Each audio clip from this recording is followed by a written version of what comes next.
With Miss Cassie. Tonight, my very special guest is Mistress Kara. Hello, everybody. And I'm so glad to have her on the show. This is one interesting lady. Why, thank you. You travel a lot, don't you? I have in the last 3 or 4 years, yes. Yes, I remember the story you told us of what you went through in London. Oh my God. Yeah, that was terrible. But it was fascinating at the same time. Once you accept that this is happening to you, you kind of take it for what it is and take notes for future interrogation scenes. So I made it to London, but I was immediately, well, not immediately, 24 hours later, they shipped me back home. Unbelievable. Yeah, I did go in 2011, and I was able to spar over there. I won all my matches. Actually, one match I was a draw, which means no points were scored. But yeah, this last time, my luck was not with me. Oh my gosh, so they just didn't like what was in your suitcase, or? Partially, I do. I'm a kinky person, and I travel with toys. Wherever I go, you never know what's going to happen. And so that was part of the reason. I've never had an issue in the States. Usually it's more of a conversation piece when they're searching my bags. And, well, yeah, a lot of those, those people are actually kinky. Yeah, exactly. I've done many conventions, and you'd be surprised how many of them know what those things are. I had this gorgeous TSA officer.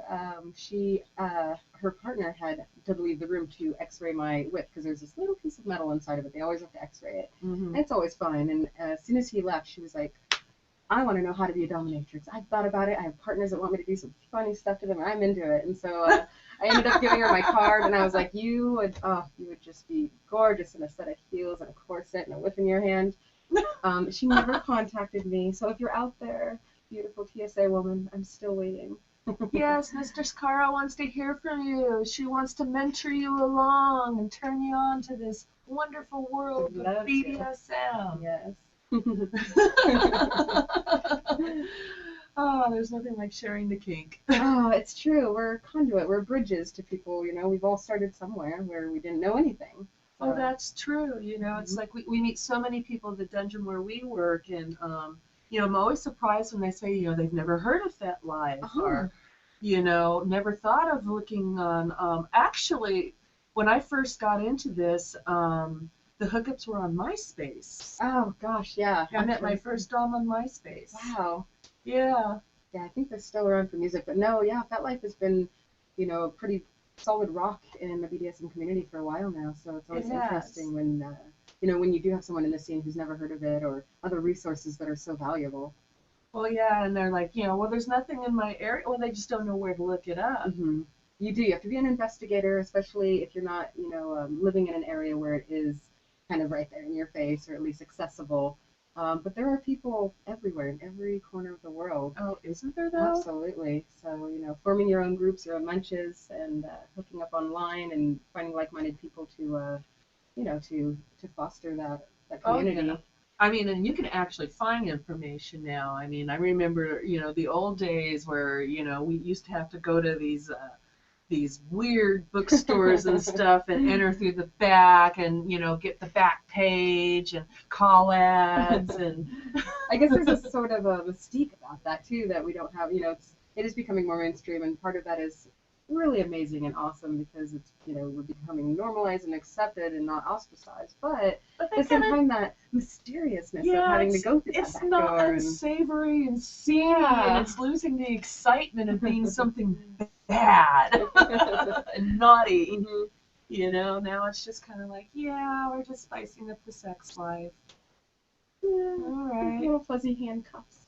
Oh, I know the fuzzy handcuffs. Those crack me up. They crack me up too. I actually I do a lot of teaching as well, though. I've taught a few courses at lectures at the University of San Francisco State, and At Pleasure Chest, I've done some things. So, there is that sense of like, oh, it's our community. But, on the other hand, I try not to be exclusionary because there's so many people out there that maybe just want to spice it up a little, but they want to do it safely. They don't know where to start. It's still intimidating to a lot of people. Well, So, yeah, it is. I get a lot of people in my bondage classes, and I bet. it's like I am dying to do other stuff, but I always have to go back to basics because that's what people need to know. Mm-hmm. They need to know certain ties and how to do them to make it safe. Mm-hmm.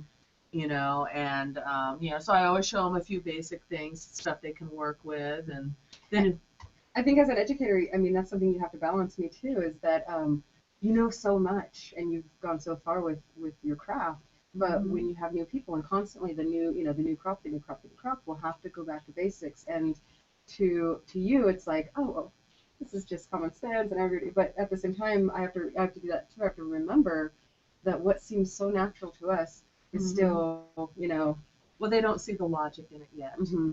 I was looking up ties online today because I think I want to teach arm binders at my first class in August. Nice. And reviewing them and thinking about I usually teach this thing that's a corset arm binder. It's really cool. It's got like a ladder tie under each arm, and you lace it up like a corset so you can loosen it or tighten it. Oh wow, I love that. Yeah, and you can do it in front or in back. And in back, it sounds beautiful too, aesthetically. Yeah, aesthetically it is quite pretty, and it's a really neat arm binder for people to learn because you can adjust it. Mm-hmm.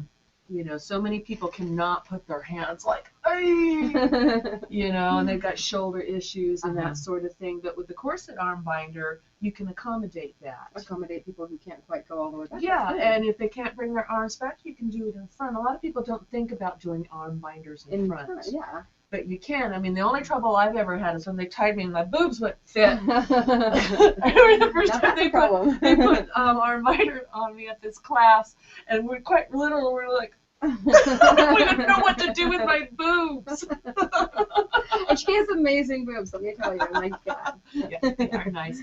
Notice my nice T-shirt, the nice ass with the hands on it. Nice. My Kingfish shirt. It's hot. Yeah. Oh, Kingfish. That's a good event. That's so much fun. I have never been. Oh, you haven't? Yeah. It's up in Oregon. Let me see. Is the dates on here? This is from, I think it's like in around February. Oh, 2008. Yeah, this one's from 2008. Oh, I see the month, yeah. Yeah, I've got, I went there in like 2009, I think. Very cool. But I had such a blast. I love the people up in Oregon. They're so mellow. Like, I'll tie you up or not. Yeah, I met some great people at that convention, and then continued to meet them at other conventions in Chicago and Denver. Oh, cool. When you cross paths with people all over the world, and yeah, and there really is, the community. Once you find it, it is larger than people would expect, when it's not something in their life. And then you do cross paths with people. Oh, and you also realize it's also small. Yeah, it is. It has that, and that's why community, I think, is a good word for it, because it's small enough to be able to bond closer with people. I know people, they may be in San Francisco while I'm here, but we are able to, get together and have very beautiful, intimate experiences, and go to like DomCon and things like that, and you see how small it actually can be as well. Yeah. So what brought you down from San Francisco to LA? Well, I had been there for about 10 years in the city, and I lived there most of my life, off and on. And I experienced so much magic there, and it really, I took Madame Claire Dubois' School of Intensive Arts, School of Female Domination, and it was life-changing, and that whole city changed my life and helped me to discover myself in ways that words will always fail. But things change, and things in the city really started changing, and not to go down that route, but it wasn't as magical towards the end. A lot of the artists that I love and who made the city what it is had to they've been displaced, and a lot of them are moving to the East Bay, and so I decided that it was time for something new, some sun, and LA seemed like the best place. Yeah, we've definitely got lots of sun here. And I no longer have my San Francisco graveyard tan anymore. I actually have some sun. Yeah, which is you really do. Nice. You look fabulous. Thank you. Actually, I got burned really bad, and then it turned into a tan. Yeah, that happens. Yeah. The after, the afters is nice. Yeah, I went to Vegas for a tournament a few weeks ago, and it was about 112 there. So in between matches, I was lounging by the pool, and I did not get enough sunblock on. So is this a wrestling tournament? Yes. Okay, now do you do different kinds of wrestling? You do like actual real wrestling, and then you do pretty much everything I do is actually real. It's real submission grappling. It's just that some of it is, women that are by they're attractive women, but it's not it's nothing more than sports bras, sports shorts, and hardcore grappling. And then I'll do videos of fantasy stuff, but when I compete, it's always 100% real. I also do wrestling that gets a lot sexier, and but it's still real. It's still fully competitive, and I've been injured, and but yeah, I do the Ultimate Surrender with Kink.com. Nice. I'm the welterweight champion, undefeated after about 3 years. Nice. Yes. Oh, look at those guns. They're fabulous. Thank you. So, but yeah, domination and wrestling go very well together, actually.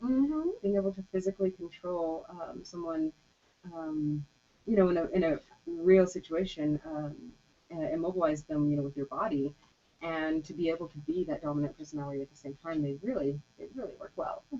My clients are pretty happy with the combination. Oh, I'll bet they are. Yeah, the clients that love wrestling, they're actually a lot of fun. Yeah. Yeah, I haven't had a wrestling session in a while. I kind of miss it. Oh, we should hit the mat together. Oh, that would be fun. We'll roll. We call it rolling. Yeah,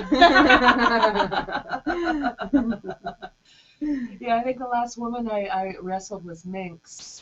She's a little bigger than I am. Yeah. Well, a little bit. But I managed.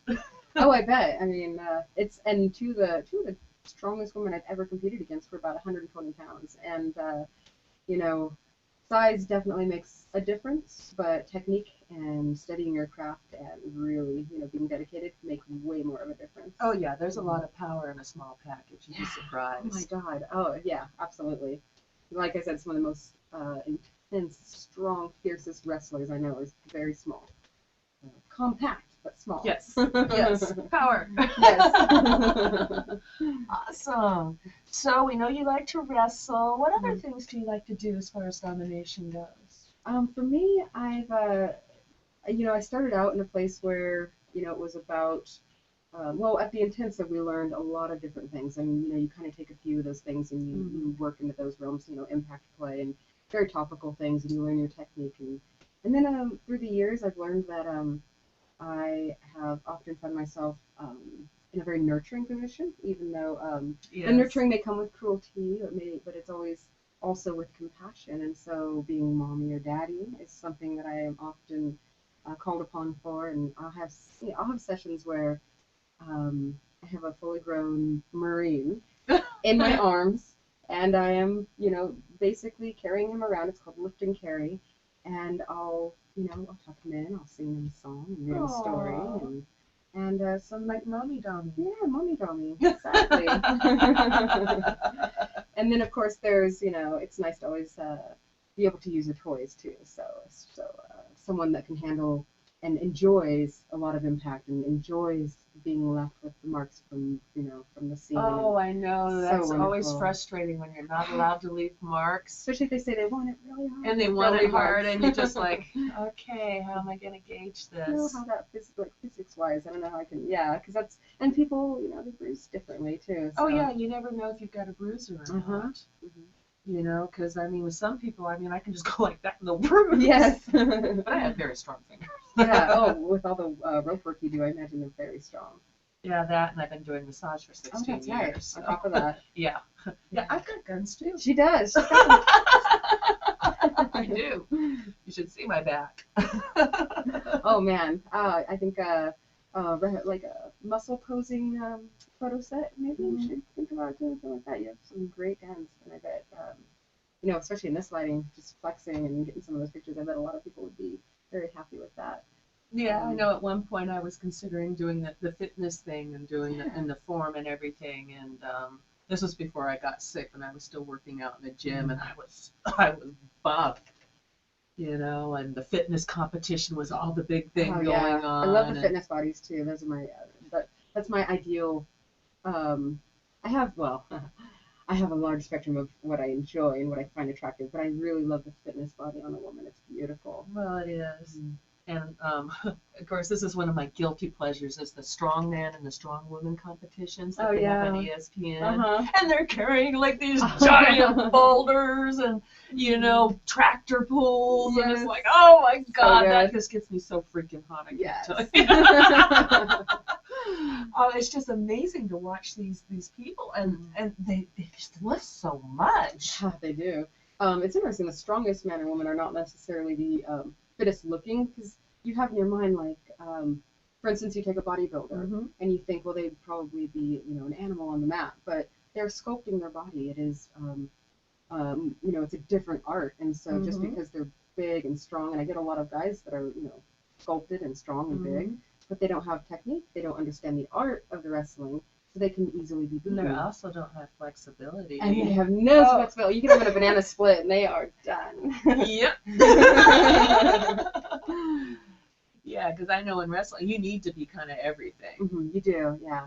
And I'm blessed in a lot of ways genetically. I'm just a very muscular person, and so and I'm blessed that I enjoy using that as well. Because had I not wanted that, I would have, there's no choice really. This is who I am, and so on the mat with my size, a lot of the girls expect me to be slow, but I'm not, and so it really is nice, kind of a surprise move for them to realize that I'm not going to be this kind of slow, bigger girl, that I'm actually, for my size, very fast. Yeah, they really shouldn't think that, large and lumbering goes together. Yeah. I've seen some very large people move gracefully and fast. Oh, absolutely. Yes. Yeah, matter of fact, my ex-husband was one of those. He was like 6'1", about 300 pounds. Oh, wow. But he did karate. Yeah. And it was amazing to watch him move. He was quick, he was graceful. It's amazing to watch a large man move like that. There is, and I can't recall the name, but there's a bodybuilder, and he's amazing.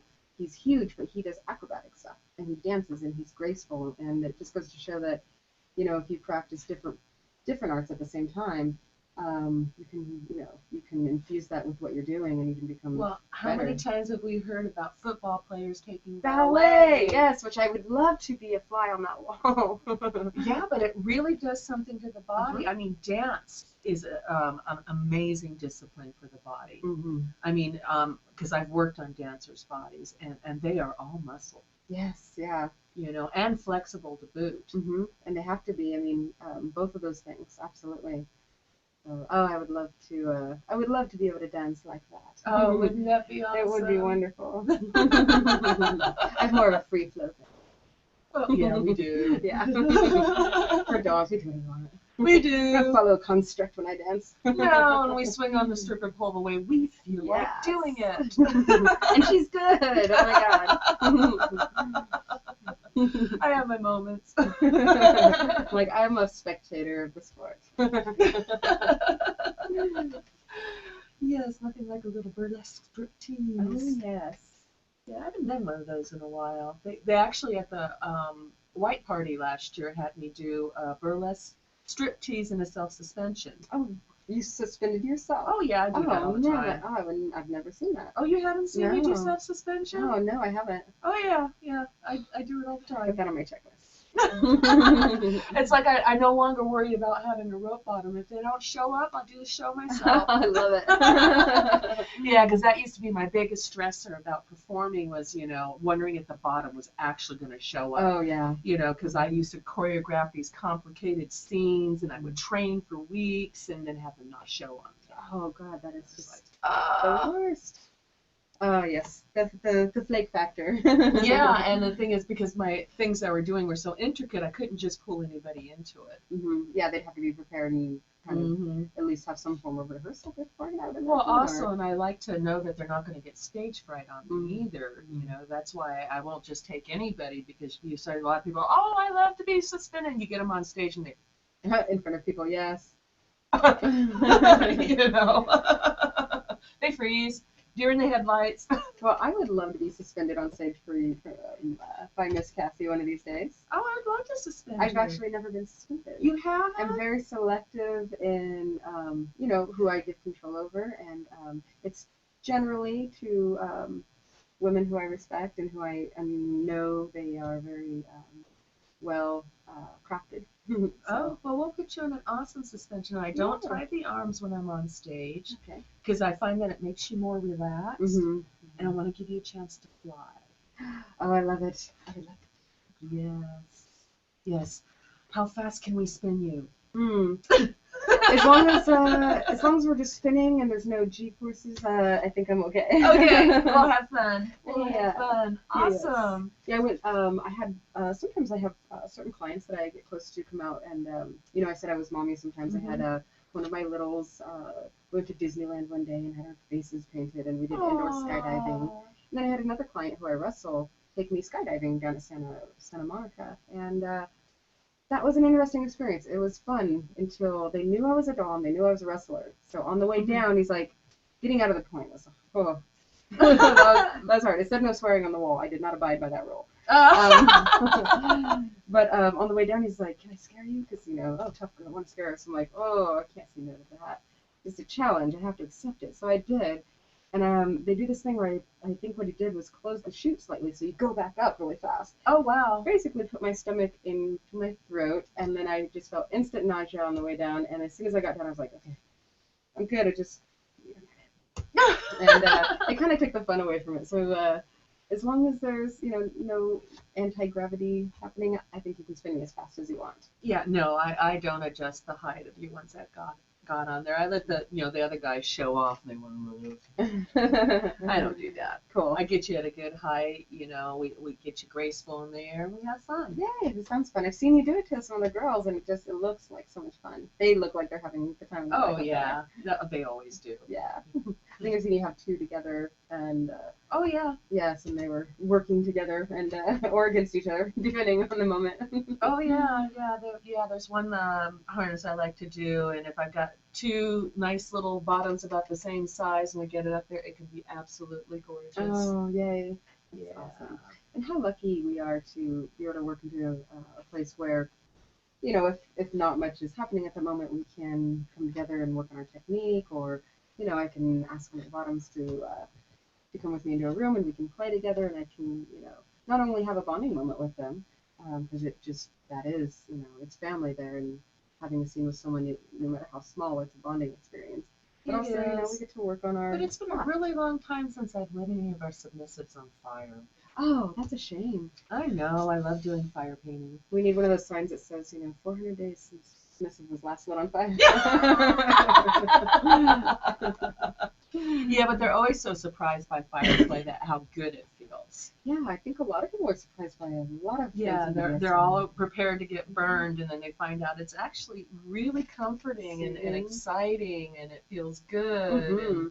And the just the thrill of the fire, there's this primal instinct in us and it's warm. And yeah, it's actually pretty yummy. That's delicious sounding. I think a lot of people have that reaction to electricity, thinking that it has to be black and white, where it's either you don't do it, or if you do it, it's going to be incredibly painful. No, there's so many different kinds of electrical play. Yes, so many different it was like, we had so much fun suspending Pixie at Tetra's last event, because she loves stun guns. Oh, does she? Yes! Oh, She just started spinning, I just started shocking her. Did she get that giggle at first? Yeah, yes. You know how she is. Yes, I love that. Hey, Bill, is anybody in our chat room yet?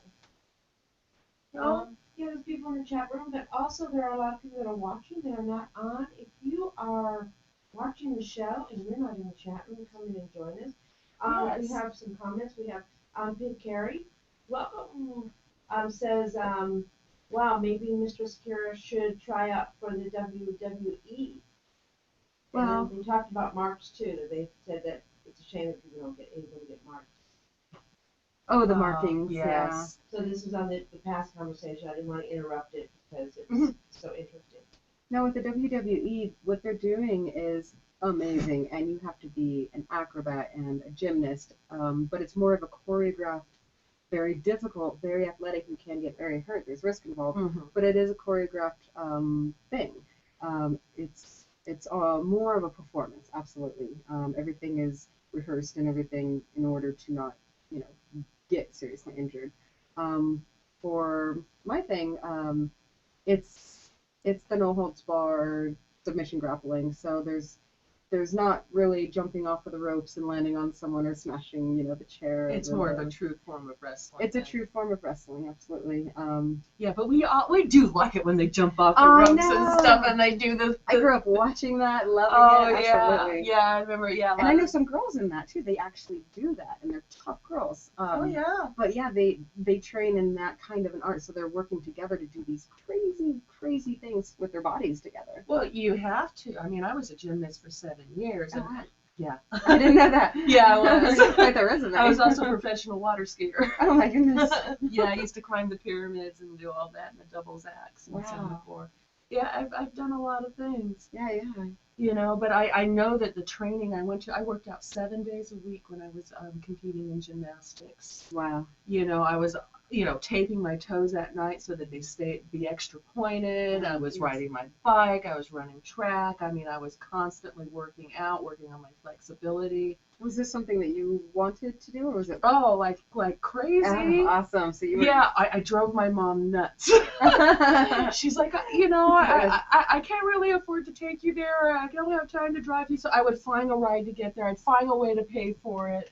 And then finally my coach is going, she's got Olympic potential. My mom's going, I got 5 kids. Oh man. And it's true, going to the Olympics is not necessarily like, oh, here's a bunch of money. No, back then you had to pay for everything yourself. There were no endorsements, none of this, anybody's, paying your way. Mm-hmm. And it's still expensive now, even with the endorsements and promotions and stuff like that. It's you have to be truly dedicated if you want to make it. You really do, and you have to really want it and really love it. Absolutely. And I could kind of say the same for the things that we do in the BDSM community, and being who we are in the world as dominatrixes. Is it's not just like, oh yeah, it's an easy way. Let's just go spank someone and make some money. It's no, there's an art to spanking. Oh god. There definitely is. I mean, my favorite is to do OTK. Oh, I love OTK. Barehanded spanking. Always my favorite. Best tools in the world are always with absolutely. you. Right here. But a lot of ladies think, oh, I'm just going to spank them. But if you don't learn how to spank them properly, you can break your hand. You can cause major damage. You can. I remember getting bruises sometimes, hitting somebody's bony fucking ass. And that's the thing. If they're bony, there's certain areas that, for one, you got to be careful about yourself, but also they have, people have bone structures and internal organs and psychological, welfare that we have to think about. And it's not just an act you're doing to somebody. It is an entire world you're taking them to, even if it's just a spanking. And I think that the book that we all know is out is a horrible platform for people who have never heard of this, because there's safe, sane, and consensual. That's our motto in BDSM. Yes. That book has none of those things. It's non-consensual play. It's all of these things that are a true dominant, a true person in BDSM. They would be completely full disclosure, informative. There would be communication. You would have respect of your boundaries and your limits. You would understand that your top has educated themselves and understands about the human anatomy and the psychology behind it. And I think that in the mainstream, it's not getting that much. It's getting limelight on certain aspects of it without they're almost treating it like an amusement ride. Exactly. Yes. And sorry, there's no park inspector. Yeah. To make sure the ride is safe. You need to do that yourself. You need to educate yourself. Yes. You need to understand what you're doing. And it's very, very easy. I mean, it's out there. There's classes. There's. I mean, you teach classes. I do. There's classes everywhere. You teach classes. I do. And there's so many things online, and there's so many resources. So there's really no excuse not to continue, not just to be as educated as you can right now. If nothing else, to continue pick up a that. Jay Weissman book. He's got great tips on safety. Write Matter of that fact, down. 3/4 of his book will be on safety. Write that down. Get that book. Yes, or join a safety discussion group on FetLife, or like, I always make my email accessible to all my students. Like, you have a question, send me an email. Yes. I will answer it for you. If I don't know the answer, I can get you a referral. I know the resource. Mm-hmm. It's not that hard to find. And when when you're dealing with educators like us, there's virtually nothing, as long as you are not, vindictive, there's virtually nothing you can say that would shock us or make us think of you, in a judgmental way. And it may not be something, it may be something maybe I need to refer out. Maybe that's not something I can answer. Maybe it's a trigger for me and I don't want to necessarily get in that conversation. But it would just be a matter of, oh, I know someone else who can, answer that for you, or a place I can, direct you to have all of your questions answered, or things like that. We got resources. Lots of them everywhere. So. Yeah, and it's also getting to know yourself and what you're about, accepting yourself. We had a really nice conversation a few weeks back about people accepting who they are. Yes. Not being able to explore. Men that are afraid to have anybody play with their rectum. Mm-hmm. Absolutely. And this is, and that's a great example of it is, the taboo behind a man, a straight man playing with his rectum. And the for me, that's a great example to a much bigger problem of us as human beings. We're born without shame. Mm-hmm. And we learn the shame from people that care about us, but who are misguided in a way, because that shame that we learned is unnecessary. These are our bodies, and if we are wanting to explore our bodies in whatever capacity, by ourselves or with another consenting, safe, sane adult, then there's really nothing that you can't explore. It's a whole world out there, and it's your body and every orifice and every cell and every fiber and every thought you have, every fantasy, even the really dark stuff that maybe come, from a place that's not very positive.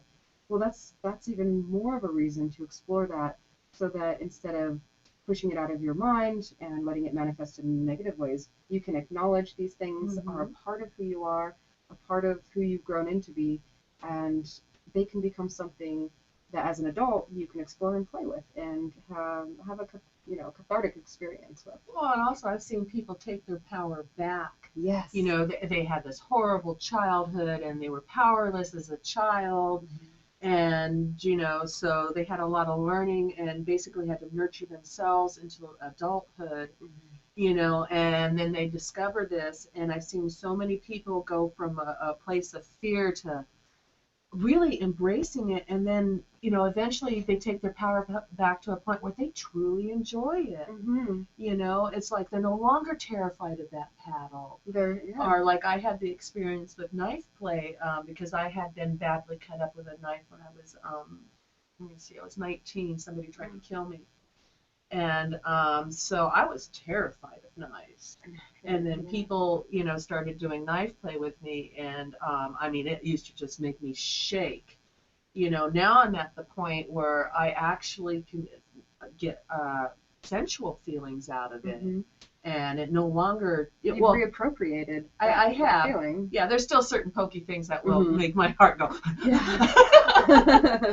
But the thing is, somewhere along the way in doing knife play, I got my power back. Yes, and I think that is a through line in BDSM, and that's part of the reason why, there's certain studies out there right now that are talking about how people that are, that play in the realm of BDSM are psychologically healthier, because they have to communicate these things. You can't be a true player and not be a good communicator, because you have to talk about everything.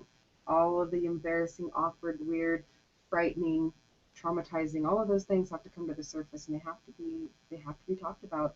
And well, they do, and there are certain people, their kink is listening to the horrible things. They get off on that. Yes. So you may find that you may actually be very popular with what you thought was scary, and people will go, wow, tell me more. That's true. And then it becomes something that it changes. It changes how it affects you. It changes how it's a trigger for you. It changes how you feel, and that's a wonderful thing. I think it is. I couldn't imagine my life without being in this community. I couldn't imagine it, and I wouldn't want to imagine it it's changed my life in a way that, you know, and I'm constantly learning too. I never want to end that. Until the day I die, I'm going to be learning new things from other people. There's always a new kink. Yes, there is. There's always a new kink. There's always new people with new fascinating things to tell me and learn from. And yeah, inevitably, no matter how long I've been in the scene, somebody will pull something out of a bag and do something. I'm like, what is that? I've never seen that before. Yeah, all the things I've heard of that they're doing with the, you know, the little shock collars now for the dogs, and now they're like rewiring them and making, you know, clitoris shocks, and you know, and they actually described it, and they have the whole thing strapped on, remote control. Does it go right around the little? How does that work? I know. Maybe I dated an intergendered woman once, and she had her clit was about like that big. Wow. I bet it would fit nicely on there. It would. That would be interesting. Yes. Yes. Oh, it boggles the mind. So it's in an endless world, and that's exciting. You know, I've been dedicated to the scene for about 10 years, and I keep discovering things. I keep becoming even more fascinated and more enamored with everything, and it's like a relationship where you just can't believe it just keeps getting better and better. And speaking of relationships, what kind of relationships are you into? Ooh, well, I've been polyamorous for 8 years. I actually was on a National Geographic episode, the Taboo series called Strange Bonds, if you want to look it up. And I was when I moved to San Francisco, I was exposed to a lot of really high-functioning, healthy, positive, wonderful poly people, and it opened up the world to me because I had always felt that way, but I didn't understand the context. I didn't know how to express that. I didn't know there was a whole community of kinky poly people out there. And then I saw it. I had first-hand examples of it functioning and working, and in many ways working much better than the monogamous relationships I had witnessed in my life. And that's not to ever say that one is better than the other. They're just different. But for me, poly is what works. So I have let's see, a lot of people who I connect with in a sexual capacity. They are bonds for life, kind of. So nice. I'm very promiscuous with my partners, I guess, if that works. Well, no, it's like I'm in poly too, and I'm committed to my poly family, but I'm not a swinger. I do not have sex with anybody outside of the family. Exactly. And that it does take time to build to that point. My submissive, who's been collared to me for 5 years, and you know, this is a strong love forever bond. We, you know, 2 years of playing and doing BDSM stuff before we ever even had it in form of sex. And I have a primary who I've been with for 10 years. Nice. I have there's a lovely couple, poly couple, that I'm seeing both of them. And there is my girlfriend in San Francisco. And then my primary has his girlfriend, longtime girlfriend here, and she's amazing, and I love her. And that's one thing about being poly is when, you know, it's not like we never experience jealousy, but when you go out to, you know, when you're a unit of primaries, you know, there is that sense of like, okay, we both need to approve of the person if we're going to invite them into our lives. You know, it's not like we're going to be both dating them. Unless they're that, I might, you know, no. But his girlfriend's actually straight. So, but she is so wonderful, and when I see them together, I get pride. And I think like, oh man, you know, so you've got it. So that's poly. Yes. You know, but if you're the kind of person where that drives you crazy and makes you jealous, then you are a mono person. And you should probably just have an exclusive relationship one-on-one with somebody. But you know, it's a process that we have to learn about ourselves. You know, it gets back to the exploring who you are. You know, and it's an exploration. You know, you don't just get the answers. Well, exactly. You know, sometimes you have to try a few things to figure out, you know, if poly is for you. Absolutely. And then there are, you know, open relationships for some people, you know, as compared to poly. You know, I've met couples where, you know, they had their primary thing and then they each had their own little things on the side. Like we trust each other's judgments. Yeah, and you know, they had like a standing agreement. It's okay every so often you get a little strange. You know, they feel like it kind of spices it up. Yes, and psychologically it does. whether it's strange, whether it's just going, with being with someone else, it raises and heightens certain chemicals in your brain, and you are actually able to bring that heightened, almost high, you could say, back to your relationship. And there are a lot of studies based on that exact thing right there too. But yeah, as far as monogamy, like, there's nothing wrong with monogamy, but I think that these days people need to be more explorative about it, so that they know, I need a monogamous partner, and I need to know you're monogamous before we go down that road together, or vice versa. I need a poly partner, and I need to know that before we commit and start to move forward with I know what I had one gentleman that he wanted to marry me and everything, and I'm going, well, dude, I need a girlfriend on the side. He's like, unacceptable. I said, we're over. And there's no compromise, because that would be compromising what you need. What you I said, I would end up making both of us miserable. I mean, trying to stifle me like that, no, it's not going to work. And I felt bad, but I figured that right away. And it's so much better right away, because if you develop feelings, and it becomes very and I just I looked him straight in the eyes and said, I will end up breaking your heart. Let's not go down this road. And he's going, but we can make it work. I'm saying, you won't let me have a girlfriend. No, it's not going to work. And just because, and that's the thing. It's that, and he was going to make me quit smoking pot, and I'm like, bye. Bye. I'm not one of your employees. You can't drug test me. Is there a question now? Yes, there's a question in the chat room. It's from Puppyboy15. He's very curious, as Miss Kara. How would you recommend starting anal play, like strap-on play, butt hug, and etc.? Lube. Guess he's never had done it. Well, if you are an anal virgin, this is what I'll tell you.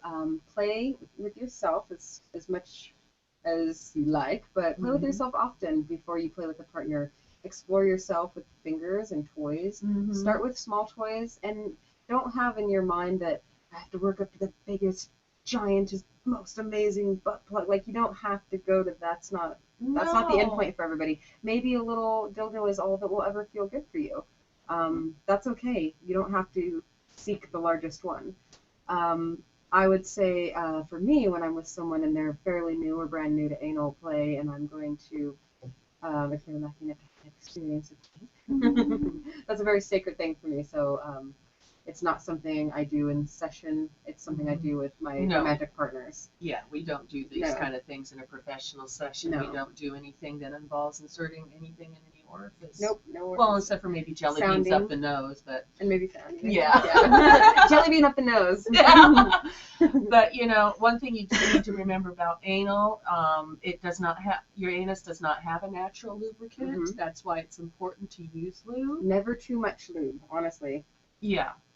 And a lot of people forget that, and please believe me, I was raped without lube in the ass, and it is no fun. Jesus, yeah, that would be. Yeah, believe me, it's no fun. Lube is much better. Lube is always better. And not just spit either. No, spit might work for if you're wanking it, but it's not going to work for your ass. Your ass needs lube. So another little trick that you can use is it's really cheap. It looks like a little shooter. It's a shooter. It's a lube shooter. Very cheap. You can find them online or in your local BDSM store. And make sure that if you're going to use a bottle of lube for your ass play and you're going to use a lube shooter, that lube is only for your ass, because you're going to be dipping it in there. You don't want to transfer it onto anybody else. So then you take that out and you put it in your ass and you shoot it up there and get some on your toy and start playing with your toy. I would always use my fingers. I would tell them to relax and breathe and be talking to them. And I would maybe even with my partners, I would stroke and get them aroused. Once your body's aroused, especially with a woman, you open up. You become more relaxed. It's easier to take things. If you're nervous and you haven't had a chance to become aroused, it's not going to feel that good. I also might suggest that if you are doing anal for the first time, that doing it missionary position is actually much easier and more comfortable. And matter of fact, it gets that penis right there, and it gets the G spot through the wall. I'm glad you brought that up. It's so good. I don't think a lot of people think about missionary. No, they all think it's got a good doggy style, but missionary It could be so. Well, yeah. that's very primal, but if you really truly want to enjoy a good anal sex, I highly recommend doing it missionary style. I love it, and I think it does. It reaches, very wonderful areas, and you can be face to face and kiss and see each other. Men have their nice prostate gland, and women have like their G-spot and all sorts of, and if you think about what you're really trying to stimulate, it's like melt that prostate. Yeah. That feels really good, guys. It does, and and don't be afraid if you feel a little pain. It's like you can stop and relax. It's like take one of the fingers out. It's okay. You can start with the pinky. Yeah. Be kind to your body, but don't be afraid of it either. No, and don't stick stupid stuff up your ass either. My ex-husband stuck a tampon up his ass one time thinking it was going to feel good. It's like, that's for absorption. Oh, that's the worst. Don't ever stick a tampon in your ass. He was obsessed with his ass. He's telling her, I'm the great bisexual. He was gay. Oh yeah. He was so gay. He was never happy unless he was with a dude. Oh man, and he had strap-on with him, so he felt what. Oh, he stuck everything up his ass. I didn't have to do strap on. He was in the kitchen going, oh no, this would be good up my ass. Because I always found that No, we would have orgies at the house, and basically I was bait for the guys to come over so that he could. Oh, terrible. Yeah. Oh man. Yeah. Don't put anything in your ass that doesn't have some form of handle or flange. Is that what you call it? The little flare on the end. Because it can suction up inside of your ass, and ask any nurse in the emergency room. They really do have an ass box. They do. They have an ass box and everything. Don't put things up there that you can't grab onto and pull out. Yeah. Just don't do it. Unless your fetish is going to the emergency room and having the nurse take it out. But I still wouldn't recommend it because poor nurse. It's not her job. No, it's not. Be practical. Be practical. Two things. We were talking about the lube. If you are not allergic to silicone, water-based and silicone, right? Yeah. Yeah, they've got the oil-based lubes. They've got water-based lubes. They've got. So your ass can basically, if you're not allergic to it, your ass can take Crisco even. I mean, your ass is it can actually cleanse itself much easier than a vagina. Boys, if you sleep with women, don't, unless they specifically request it, and a lot of women will, but don't put silicone in there without asking first, because it coats the inside of the vagina, and it can cause infections, and it can wreak havoc on pH balance and levels. And also remember, do not switch holes. Once you've entered the anus, do not enter the vagina without a thorough cleanup. A thorough cleanup. Really thorough, because that's how you get trip. Absolutely. Kidney infections, all kinds of fun things that are really terrible, which will probably be your partner doing. And, you might, but the urethra for a man is, for male, is much longer. For a female, it's right there. It's right next to everything, and it's very shallow, so it's very susceptible, if things aren't clean. Well, exactly. And, keep your penis clean. You can get yeast infections, too. Yeah. And it's no fun when a male gets a yeast infection, because it actually will travel up that urethra and often ends up in the kidneys. And it's not fun. Trust me, it's fun to wash it in the shower. Oh, yeah. Good clean fun. That's right. Oh, I fucked many times in the shower. Yeah. Just be careful. I have a handle. Is there anybody in the chat room now? Any questions? Yes, Big Carrie says, I don't know if my HMO will cover that. Yeah, consider this HMO. You will be in referral hell. Yeah, I don't think they would. I don't think they'd cover that. No, probably not. they'd get a kick out of it and pass it around the office when, sent it in there, but that's probably it. Yeah. They have to refer out for everything, so it's like, Yes. yeah, that would be interesting. Oh my goodness. Oh, the things that you forget to pass on information-wise, because we're so used to it, because, we've been dealing with this for a long time, and we forget that, people that are just exploring their sexuality and stuff, and, they forget all the little tidbits and everything, and they don't think to ask. Yeah, and I think there's when you're new, I think it's scary to ask, because the things you're asking are things you probably never ask anybody. And I think that comes back around to being a dominatrix is also being, in a way, a therapist. And I actually, I am a sex educator, but because these people are mostly talking to us about these things. A lot of these people, if they don't live in the community, if they're not part of it all the time, they have no other outlet to ask about, what's the best way to start, having anal sex and, those kinds of questions. And you'd be surprised how much you can enlighten somebody. When I was a teenager and first having sex, I didn't know I was allowed to move around and have fun. I thought I just kind of had to be in position for him so he could do what he needed to do. And somebody said, you know what, you're allowed to have fun. I'm like, that's all it took. Yes. Like someone to, it's just to say all I needed was one person to tell me, because I was busy really trying powerful. to be a good girl, trying to be what the guy wanted me to be, and little did you know, you can have an orgasm, you can, which there's a time period not that long ago when it was, still a scientifically debated topic whether or not we had, climax as women. And oh my God, I'm glad I don't live in that time period. Oh, no kidding. I would have been going to my doctor for hysteria a lot. I'm like, no, I'll choose that doctor. Yeah. And multi-orgasms. I mean, woo, I love those. How many people in the room are multi-orgasmic? Well, there's 3 of us in here, so. That's a multi-orgasm. I don't know. I wish we could show Unity and find out. What's up the toys? All right, we can. On top of plugging. In the chat room, they say, what's your favorite play? For Miss Kara. Oh goodness, I get asked that a lot, and there's just such a vast world of things that I do and that I love. I think it's less of like, oh, I like electricity, or I like to sound, or I like to flog. I think it's more of a layering of sensations, a balance between cruelty and compassion, humor and seriousness. I like to pass back and forth from those things, and I like to layer sensations, and I like to use psychological and physical play. And when I have a scene that builds all of these things, that to me is like my kink.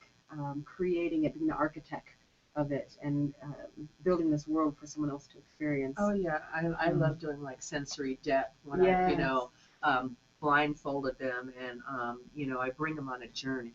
Yes, a journey, absolutely. And I start telling them stories and sparking the imagination. Of course, I've usually got them tied down. Yeah. I gotta tie him down. I love that gingerbread man. That is so good. But I'd say that, if I had to narrow it down, I'd say that spankings are probably one of my very favorite physical things to do. I don't need toys.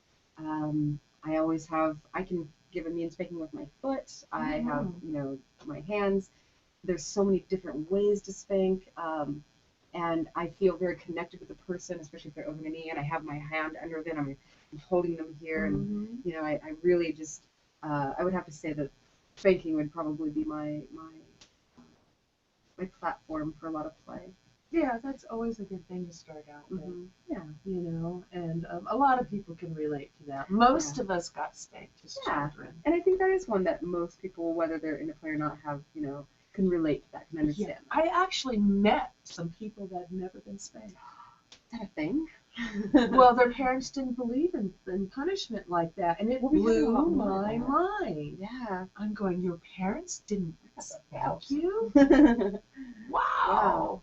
But you know, I was there's actually other reasons. There's obviously a big, you know, part of what our fantasies are were because certain things that were happening to us during our sexual development, or you know, as you know, younger sexual beings, good and bad. But all those played a part into things that we fantasize about. A lot of people that come to me for wrestling had sexy babysitters that would pin them down and, you know, do stuff to them, and you know, it wasn't sex, but it was for them.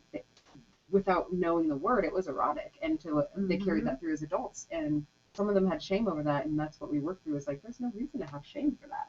No. There's absolutely, everyone has fantasies based on good things and bad things that happen to them. Well, I mean, the whole psychology of it, a lot of guys, you know, they seem to be attracted to a certain kind of woman. Now, if you get to questioning them, you often find that the type of woman they're attracted to is what their mother looked like when they were first becoming sexually awakened. Absolutely. And, yes. you know, being the primary woman in their life, they have a tendency to gravitate towards women that look like their mom at that stage of their development. And it works for women, you know, and the opposite way as well. And that is a completely natural and not rare thing for people to feel. I think it's just rare for them to be able to express without feeling embarrassment or shame about it, which, you know, when they come, you know, and they get to play with us, they get to retire all that shame and to be proud of everything they are. Well, yeah, because there's some guys, you know, they get hung up going, you know, they really prefer thick women, but they don't want to admit it. They all think they need to be with a supermodel. And I know most guys really prefer a woman with a little meat on their bones.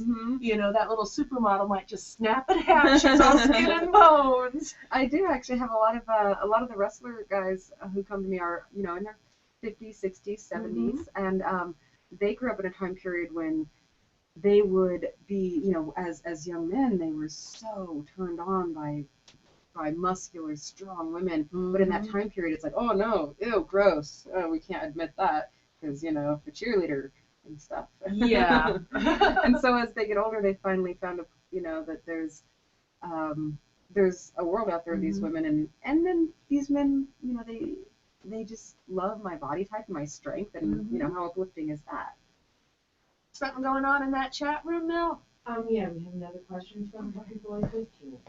Is there a play that you haven't done with someone that you would want to do?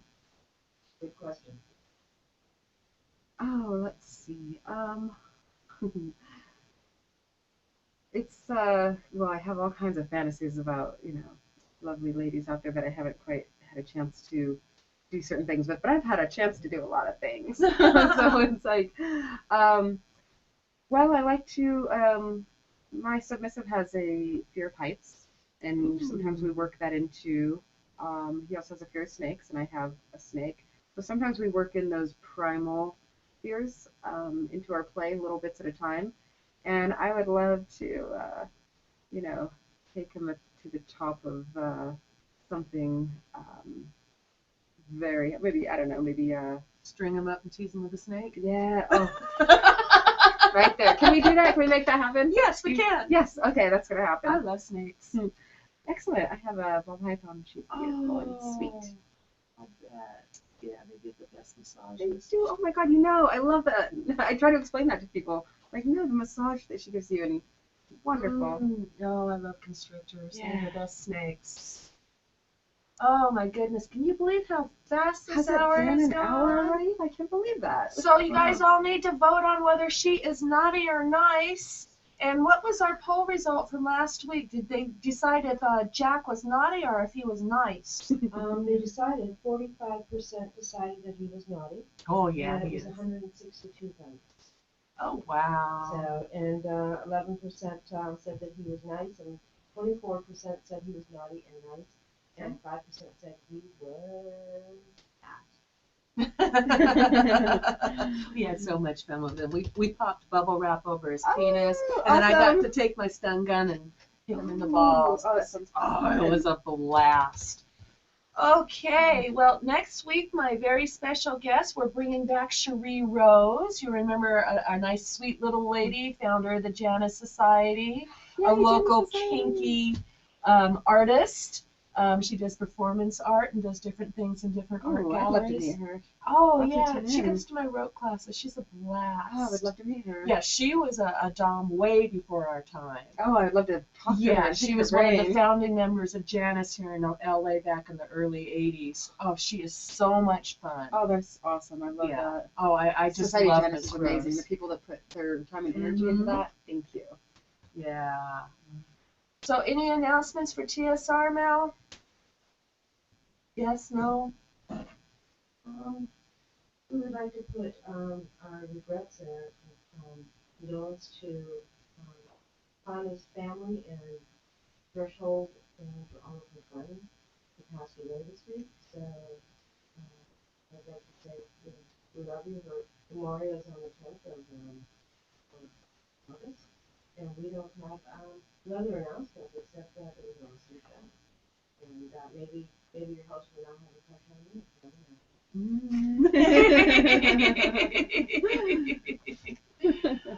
Oh, yes, everybody say a little prayer for Fauna's family and, send the good vibes out there. And you definitely have a heartfelt sympathy. How much time we've got at the end? It's time to wrap it up, everybody. Thank you so much for tuning in to Naughty or Nice. Yay, Big hand to my guest, Mistress Kara. You were awesome. Oh, you were awesome. Thank you. Oh, it was a blast. Thanks for having me on. I appreciate it. Oh, my pleasure. My pleasure. Anytime. You get a hankering to get back on, let me know. All right. Sounds good. Good night.